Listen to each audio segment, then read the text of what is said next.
Magandang araw po sa inyo, mga idol. Ngayon pupunta ko kami sa aming alagang baka para injikan ng vitamins. So, stay tuned mga idol. So, malapit na kami sa aming alagang baka.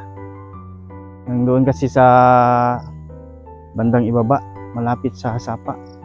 So, gaya ng sinabi ko, hindi amin tong farm na ito. Dito lang kami nagpapakain ng aming mga alagang hayop. So, abangan nyo yung pag-inject natin sa alagang baka, mga idol.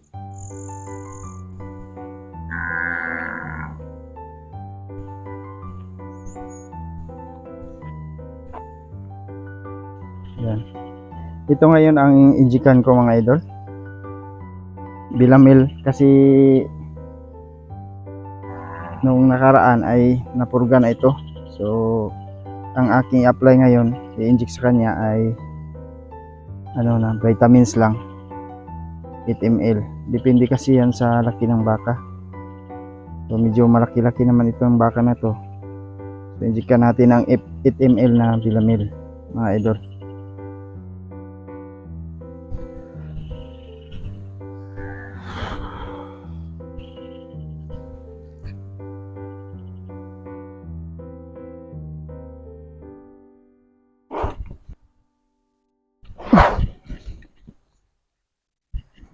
Mana?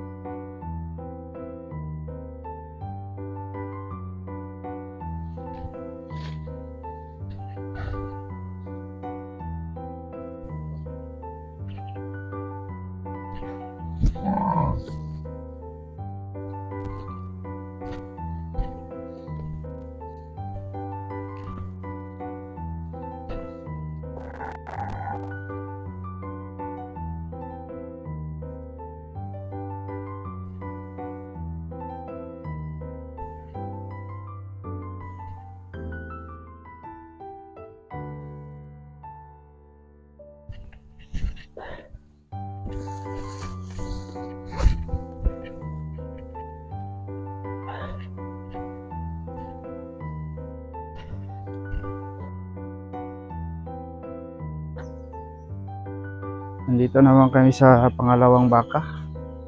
Ayan. Ayan o.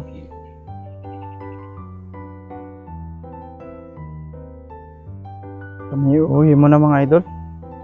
Tapos na kaming magbalhin ng aming mga baka. So doon naman kami sa kabila. Kasi nandoon yung dalawa kong alagang baka.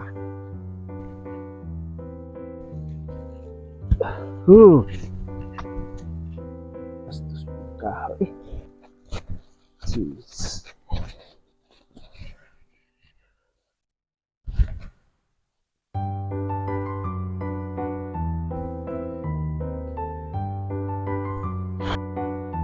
Ito yung 8 months ko na alaga, si Tulits. Yan, mga idol. Pilipat natin ng ibang damuhan para makakain. Wala ng damo dyan, Inubos na niya. So, inulit ko, hindi atin tong farm na ito.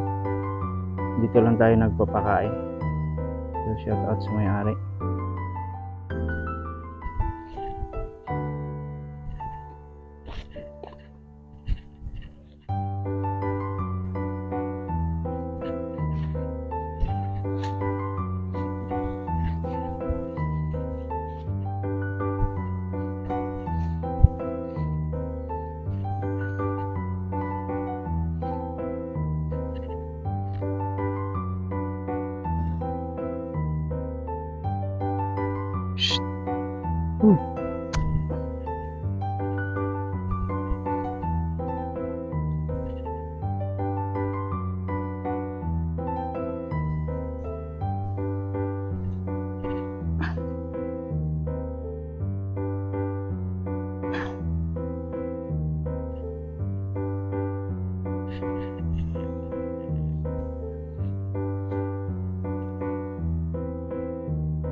So ito po yung mga nanganak natin na mga alaga ito.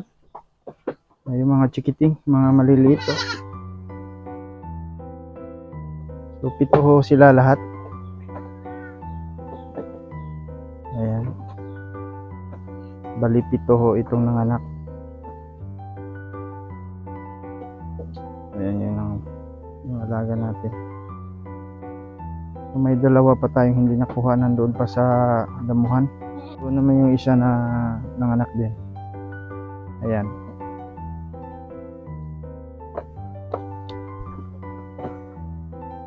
Kung nagustuhan niyo yung ating video ngayon, huwag ninyong kalimutang mag-subscribe at saka i-hit yung notification bell para lagi kayong updated sa ating mga bagong video. Malaking tulong na po yun ang inyong pag-subscribe at pag-suporta sa amin. Ganito yung buhay namin dito sa probinsya. Sana magustuhan ninyo yung video natin. Maraming salamat at God bless us all.